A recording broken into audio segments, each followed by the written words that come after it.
I'm working on the 1880s Edmund Valintine Parlor guitar. It is not uncommon for luthiers to cut the saddle slot prior to gluing the bridge to the guitar, but we have always felt it makes the job less precise. As repair people, we have enough situations where we need to slot a bridge while it's on the guitar. We find it much easier and more precise to slot bridges after they have been glued onto the instrument.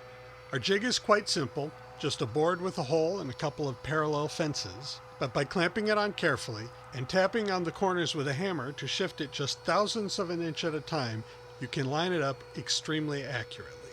Even with everything else I have done with this guitar, this was the point which really made the most important difference, as the customer's primary concern was playing in tune, and this is the moment which makes or breaks the intonation. Many people will do this with a rotary tool such as a Dremel, but the bearings in these tools are not very good, and this cut has a pretty high ratio of bit diameter to depth of cut. Because of this, I like to use a heavier tool with larger, stronger bearings.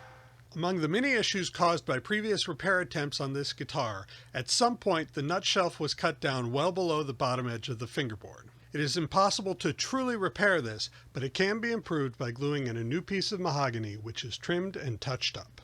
This forms a much stronger glue joint with the neck than can be accomplished with bone, and looks as close to original as possible.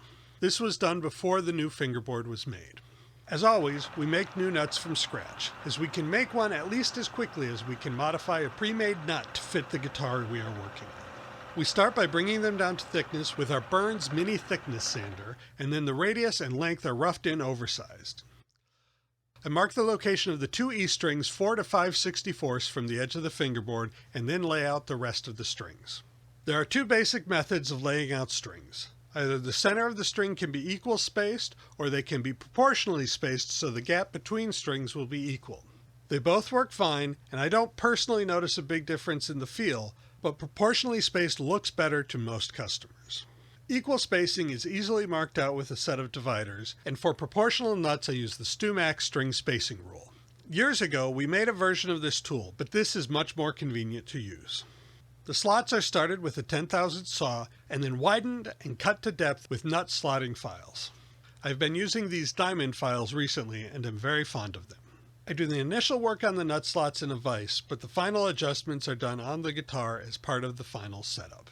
Please like, subscribe, and share, and comment with any questions about my work. We have t-shirts on our website and can do same-day setups on Saturdays. Thank you for watching, have a nice day, and enjoy your guitar.